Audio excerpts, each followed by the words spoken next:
Hello guys, ಎಲ್ಲರೂ ಹೇಗಿದ್ದೀರಾ? ಇವತ್ತಿನ ಕ್ಲಾಸಲ್ಲಿ ಪಾಸ್ಟ್ ಟೆನ್ಸಲ್ಲಿ ಬರ್ತಕ್ಕಂಥ ಪಾಸ್ಟ್ ಟೆನ್ಸ್ಗಳ ಬಗ್ಗೆ ನಾವು ಸಂಪೂರ್ಣವಾದ ವಿವರಣೆಯನ್ನು ಇವತ್ತಿನ ಕ್ಲಾಸಲ್ಲಿ ಕಲಿತುಕೊಳ್ಳೋಣ. ಎಲ್ಲ ವಿದ್ಯಾರ್ಥಿಗಳು ಕೂಡ ನೀವೆಲ್ಲರೂ ಕೂಡ ಮನೆಯಲ್ಲಿದ್ದೀರಿ. ಸೂಟಿಯಲ್ಲಿ ಟೈಮನ್ನು ವೇಸ್ಟ್ ಮಾಡದೆ ಇಂಗ್ಲೀಷ್ ಗ್ರಾಮರನ್ನು ನೀವು ಮನೆಯಲ್ಲೇ ಕುಳಿತುಕೊಂಡು ಕಲಿಬಹುದು. ನೋಟ್ಸ್ ಕೂಡ ಮಾಡಿಕೊಡ್ರಿ ಎಲ್ಲ ವಿದ್ಯಾರ್ಥಿಗಳು ಕೂಡ. ಇದರ ಹಿಂದಿನ ಕ್ಲಾಸ್ಗಳನ್ನು ಕೂಡ ನಿಮಗೆ ನಾನು ಹಿಂದಿನ ವಿಡಿಯೋದಲ್ಲಿ ಮಾಡಿದ್ದೇನೆ. Okay, listen here students. ಇವಾಗ ನಾವು ಕ್ಲಾಸನ್ನು ಪ್ರಾರಂಭಿಸೋಣ. ಪಾಸ್ಟ್ ಟೆನ್ಸ್ ಅಂದರೆ ಭೂತಕಾಲ. ಅದರಲ್ಲಿ ಸಿಂಪಲ್ ಪಾಸ್ಟ್ ಟೆನ್ಸ್ ಇದು ಮುಗಿದಿದೆ. Next one second one past continuous tense. Past continuous tense. Okay, listen here students.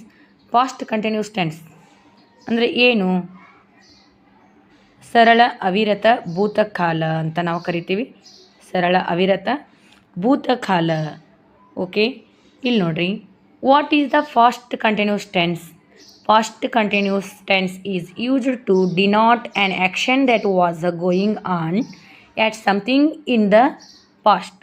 ಭೂತಕಾಲದಲ್ಲಿ ನಮಗೆ ಗೊತ್ತಾದ ಸಮಯದಲ್ಲಿ ಕ್ರಿಯೆಯು ನಡೆಯುತ್ತಾ ಇದ್ದಿತ್ತು ಎಂದು ತಿಳಿಸುವುದಕ್ಕೆ ನಾವೇನಂತ ಕರಿತೀವಪ್ಪ ಅಂತಂದ್ರೆ ಪಾಸ್ಟ್ ಕಂಟಿನ್ಯೂಸ್ ಟೆನ್ಸ್ ಅಂತ ಕರಿತೀವಿ.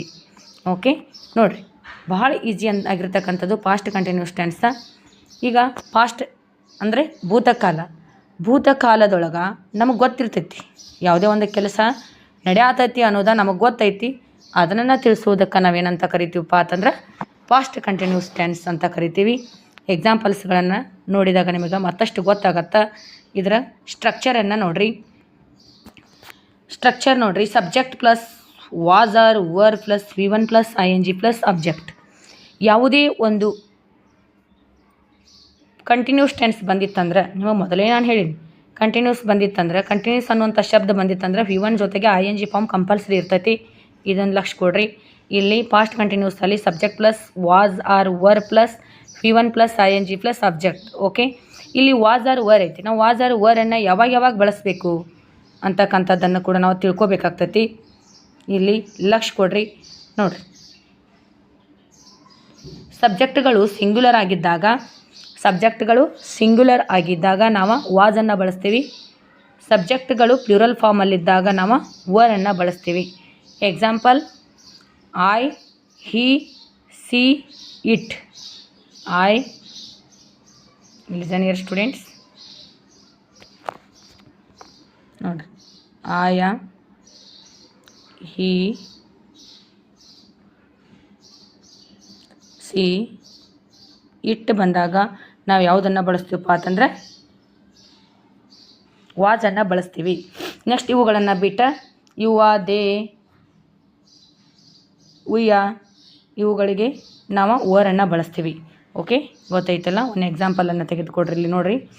ಸುಮಂಗಲ was speaking with me. Sumangala was speaking with me. Sumangala ನನ್ನೊಂದಿಗೆ ಮಾತನಾಡುತ್ತಿದ್ದಳು. ಸುಮಂಗಲ ನನ್ನೊಂದಿಗೆ ಮಾತನಾಡುತ್ತಿದ್ದಳು. ಇಲ್ಲಿ ಸುಮಂಗಲ ಅಂತಕ್ಕಂಥದ್ದು ಸಿಂಗ್ಯುಲರ್ ಸಬ್ಜೆಕ್ಟ. ಅದರಿಂದ ನಾವು ವಾಸ್ ಅನ್ನು helping verb, speak plus ING speaking with me. Okay, object. ಗೊತ್ತಾಯ್ತಲ್ಲ. ಇದೇ ರೀತಿಯಾಗಿರ್ತಕ್ಕಂಥ ಪಾಸಿಟಿವ್ ಸ್ಟೇಟ್ಮೆಂಟ್ಸ್ಗಳನ್ನು ನಾವು ಕೆಳಗೆ ನೋಡೋಣ. Okay, listen here students. First one positive ಸ್ಟೇಟ್ಮೆಂಟ್ಸ್ಗಳ ಬಗ್ಗೆ ನಾವು ತಿಳಿದುಕೊಳ್ಳೋಣ. ಪಾಸಿಟಿವ್ ಸ್ಟೇಟ್ಮೆಂಟ್ಸಲ್ಲಿ ಯಾವುದಪ್ಪ ಅಂತಂದರೆ ಇಲ್ಲಿ ಸ್ಟ್ರಕ್ಚರ್ ಏನು ಬರತೈತಿ? Subject plus was or were plus V1 plus ING plus object. Okay, listen here students. ಎಕ್ಸಾಂಪಲ್ಗಳನ್ನು ನೋಡಿರಿ ಕೆಳಗಡೆ. I was writing letter. I was writing letter. ಇಲ್ಲಿ ನೋಡಿರಿ, ಐ ಅಂತಕ್ಕಂಥದ್ದು ಸಿಂಗ್ಯುಲರ್ ಸಬ್ಜೆಕ್ಟ್ ಐತಿ. ಅದ್ರ ಸಲುವಾಗಿ ನಾವಿಲ್ಲಿ ಹೆಲ್ಪಿಂಗ್ ವರ್ಬನ್ನು ವಾಸನ್ನು ಬಳಸಿದ್ದೀವಿ. ಓಕೆ, ಅದೇ ರೀತಿಯಾಗಿ second one we were reading lesson. We were reading lesson. We is a plural subject, were. Okay, next one you were playing cricket. You were playing cricket. You also plural, were. Next one they were bringing sweet. This one also, listen here students, they also plural subject, were. Next one, he was drinking tea. He is a singular subject because was helping verb. Next one, she was singing song. Okay, listen here. She is a also singular subject because helping verb was used. Last one also, it was raining in Arbavi. This one also was. Okay, ಗೊತ್ತಾಯ್ತಲ್ಲ ವಿದ್ಯಾರ್ಥಿಗಳೇ. ಈ ಎಲ್ಲವೂ ಕೂಡ ಏನಪ್ಪ ಅಂತಂದರೆ positive ಸ್ಟೇಟ್ಮೆಂಟ್ಸಲ್ಲಿ ಬರ್ತಕ್ಕಂಥ ಎಕ್ಸಾಂಪಲ್ಸ್ಗಳನ್ನು ನಾವು ನೋಡಿದ್ದೀವಿ. ಇವುಗಳನ್ನೇ ಈ ಪಾಸಿಟಿವ್ ಸ್ಟೇಟ್ಮೆಂಟ್ಸಲ್ಲಿ ಏನದಾವಲ್ಲ ಇವುಗಳನ್ನು ನಾವು ನೆಗೆಟಿವ್ ಆಗಿ ಹೆಂಗೆ ಹೇಳೋದು?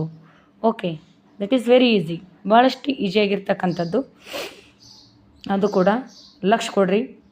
Negative statement subject plus was or were plus not, V1 plus ing plus object. Okay, this is a structure. ಇಲ್ಲಿ ನಾನು ಏನು ಮಾಡೇನಪ್ಪ ಅಂತಂದ್ರೆ ಇವೆಲ್ಲವುಗಳು ಕೂಡ ಇಲ್ಲಿ ಶಾರ್ಟ್ ಫಾರ್ಮ್ಸನ್ನು ಯೂಸ್ ಮಾಡೀನಿ.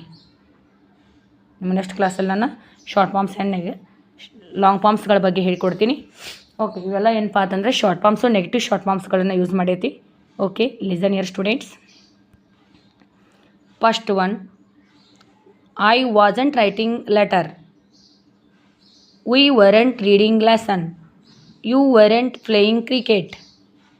They weren't bringing sweet. He wasn't drinking tea. She wasn't singing song. It wasn't raining in Arbavi. ನೋಡ್ರಿ, was ಇದ್ದಿದ್ದು ಏನಾಗೈತಿ? Was plus not wasn't. Was N apostrophe T, ಇದು ವಾಸಂಟ್ ಶಾರ್ಟ್ ಫಾರ್ಮ್.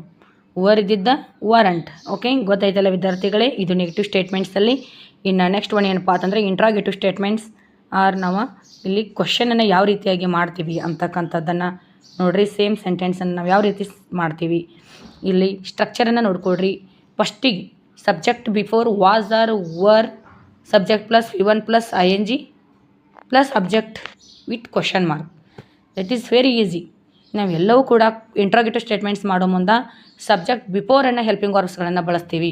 ಓಕೆ, ಇಲ್ಲಿ ಅದೇ ಸೆಂಟೆನ್ಸಲ್ಲಿ ಬರ್ತಕ್ಕಂಥ ಯಾವುದು helping ವರ್ಬ್ಸನ್ನು use ಮಾಡಿವಲ್ಲ ಅದೇ helping ವರ್ಬ್ಸನ್ನು ಫಸ್ಟಿಗೆ ತೊಗೊಂಡು ಬರಬೇಕು ಅಷ್ಟೇ. Okay, first one, listen here students. Was I writing letter? That is very easy. Was I writing letter. Next one, were we reading lesson? Were you playing cricket? Were they bringing sweet? Were they bringing sweet? Was he drinking tea? Was he drinking tea? Was she singing song? Was she singing song? Was it raining in Arbavi? Was it raining in Arbavi? Okay, ಗೊತ್ತೈತಲ್ಲ ವಿದ್ಯಾರ್ಥಿಗಳೇ ನಾವು ಯಾವ ರೀತಿಯಾಗಿ ಇಲ್ಲಿ ಬಳಸ್ಕೊಂಡಿವಿ ಅಂತಕ್ಕಂಥದ್ದನ್ನು.